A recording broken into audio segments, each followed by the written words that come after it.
I'm Roger, welcome to the shop, and yes, it looks a little different. If you watched my channel before, the big table saw that was here is, I've sold that, I'm getting a new one. My dust collector that was kind of marginal, but it worked okay for it. I'm replacing that with this Jet 1.5 horse Cyclone, which will be sitting in the corner right behind me. The nasty shelves over here and stuff, that stuff's all gone. I've redone the back of the shipping rack, which is on the other side of this, and I have a better way to organize some of my tools that I used to constantly just pile up on any flat surface. So things are coming along here with the shop changes. First, I need to get this dust collector put together because tomorrow I'm driving up to Acme Tool to pick up my saw stop table saw, and that will be more assembly required. So got to get through this one first. Okay, cut the straps and take the top of the box off. This is what you got. Lots of styrofoam and lots of things to unpack. So I guess I need to get all this sorted out here. Just a little look here to kind of give you an idea on how it's packed. It's packed very, very well. The legs and so on are in the outside of the styrofoam, which I've already taken out. I just need to get all the rest of the parts and pieces out of here and get it off the pallet, and then get rid of a bunch of trash, especially the styrofoam. I wish there was a good way to recycle that. Okay, once you get everything unpacked, things are fairly straightforward. This tray didn't come with. I like to put my nuts and bolts in the magnetic trays. Keeps it from rolling around, getting scattered around. They give you a couple little stamped steel wrenches here, 10, 12, 13, and 10 millimeter. A couple little Allen wrenches here. I like to call them alien wrenches. And you have your casters and your hardware. The first thing they'll do would be put the frame together, I'm sure. I haven't even looked at the book yet. But this looks like it's going to be fairly straightforward and go pretty quick. Okay, so here's an interesting little snag here run into right off the bat here. One of the first things you do is put the casters on. And to do that, they screw into some holes here in the base. I mean, that's not a problem. But the wrenches they give you are 10, 12, and 13 millimeter. And this is 14 millimeter or 9/16. The problem is, if you use a regular wrench, it's going to be too thick and you can't get the caster tightened down all the way. So you need either one of these little cheapy wrenches like this at the right size, or you need what's called a tappet wrench, and I do not have a 14 millimeter or 9/16 tappet wrench. So I may have to make a little trip to Harbor Freight or someplace and just buy a cheap wrench just so I can put the casters on. That kind of sucks. Okay, a little assembly tip here. This isn't going to be a bolt by bolt assembly video by any means, but then after you put the stand together, which is very straightforward, it's pretty self-explanatory. The sides are even marked right and left. The next part is to put the blower itself on there, and it is very heavy, and they tell you to do it with 2 people. Well, that's all fine and dandy, except I'm not 2 people.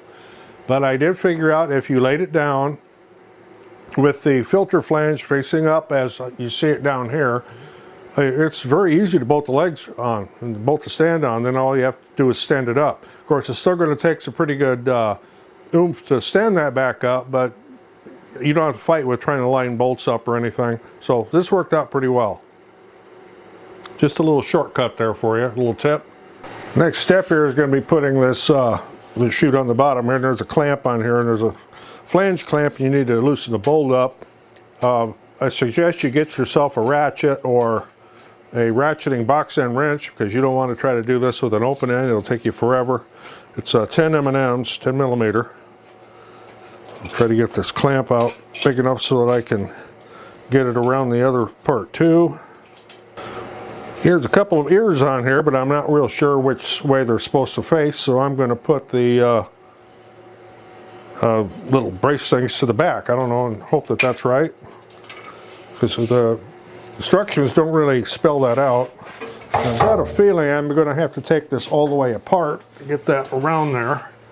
And this is another place where you might want to have 2 people, except I am not 2 people, so I'm just going to fight it.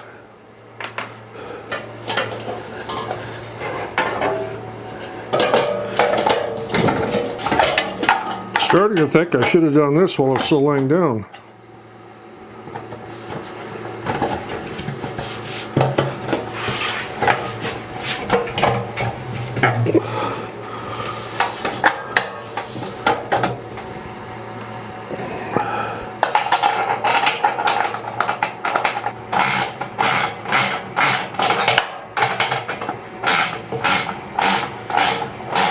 Yeah, this is fun. I was tempted to go get a socket sticking on the impact, but this isn't that big of a deal, I guess. You saw there, I stuck my leg up underneath it to hold it until I got the flange all the way around both halves.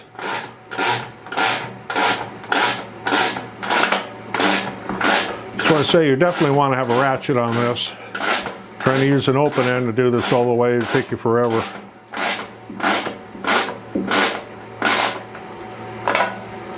There we are. Here's going to be another spot where it'd be nice to have two people in this, putting the filter on. I've got some of my hardware and stuff staged up here. So you've got the filter, which is not really all that heavy. You also have a gasket.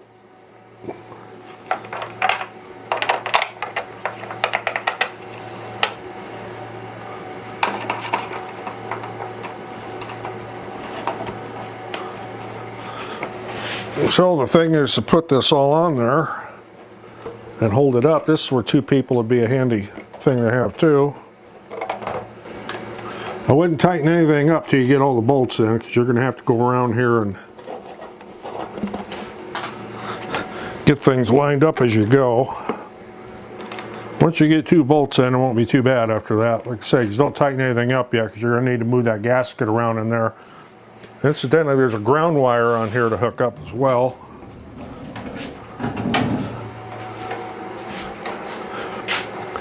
That is right down here, and that's going to need to go to the closest bolt. Should probably be right there.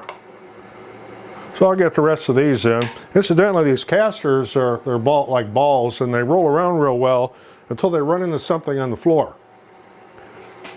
Yeah, then they trip up, and there's a few pieces of wire ties laying on the floor from another project, and hard to run over those. That and little pieces of wood, so you're going to have your floor swept real good if you're going to roll this around a lot. For the handle that goes on the filter shaker here, so there's a hole in this, there's a flat side here, and there's a set screw. You'll want the set screw to line up with that flat side on there.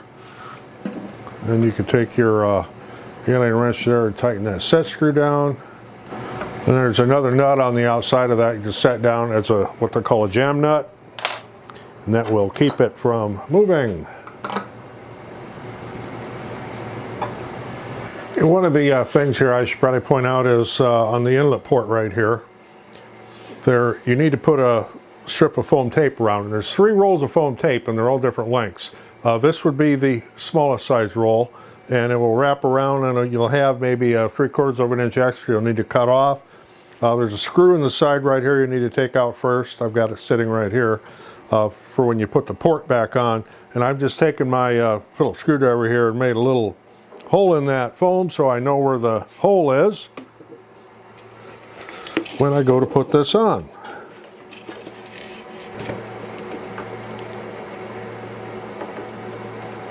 That gives that a good tight seal there. I'll be putting foam tape around the edge right here, and for that one there is the 2 rolls you would have left. One is some thin stuff, and there's 2 pieces in the roll, and this is a little bit thicker, and it's just all one piece. So that's going to go right above this bottom lip on the canister filter. And there'll be about an inch extra you'll have to cut off.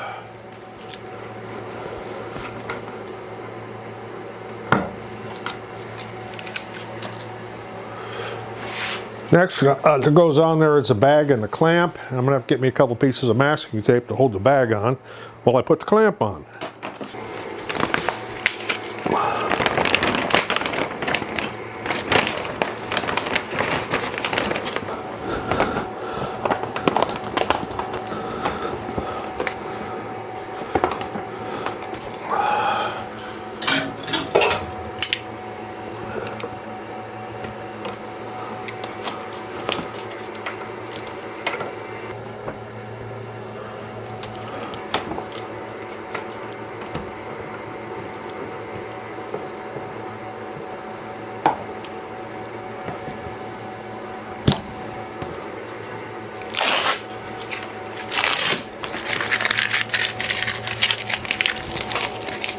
Your next piece of foam tape, you'll have 2 pieces of this foam tape left.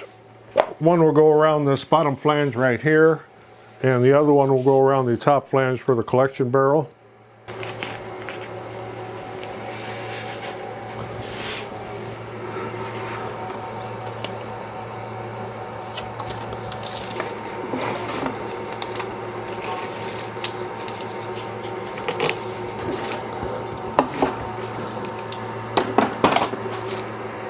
Okay, having done this type of worked with this type of hose before, I know this could get frustrating.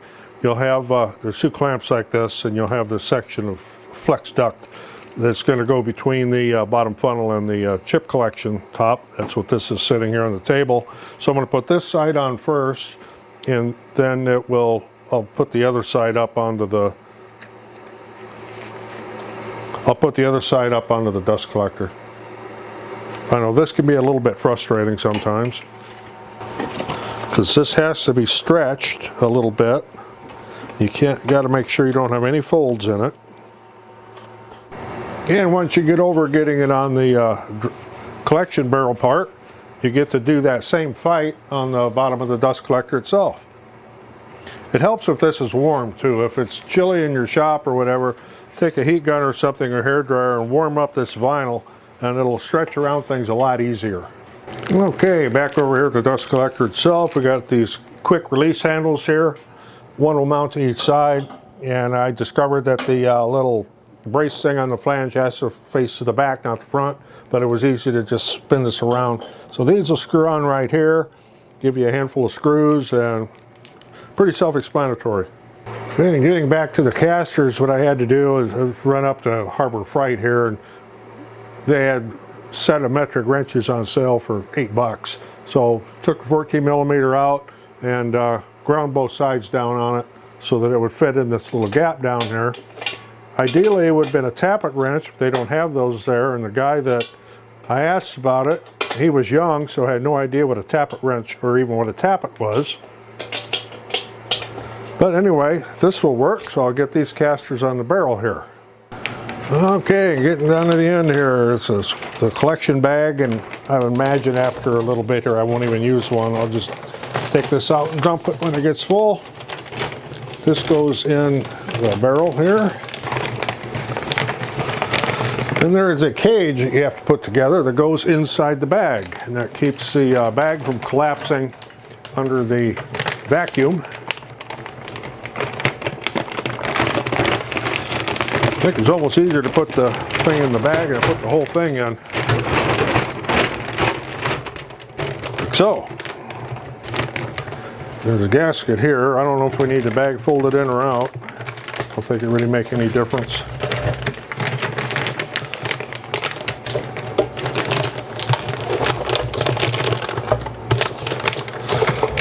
And this will go under there. Now I'll need to set the levers here for this to lock down on it good. So for right now there's not much pressure there. I need to get a wrench under there and tighten up those nuts. These lower nuts here incidentally are 17 millimeter. They don't give you a wrench for that. You're gonna have to come up with your own.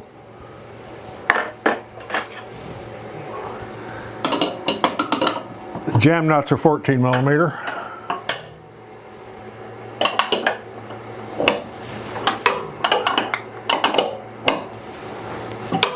So, assembly complete. Okay, well right there is where it's going to live. Of course I don't have my hoses or anything connected to it yet, but it's not as loud as I thought it would be.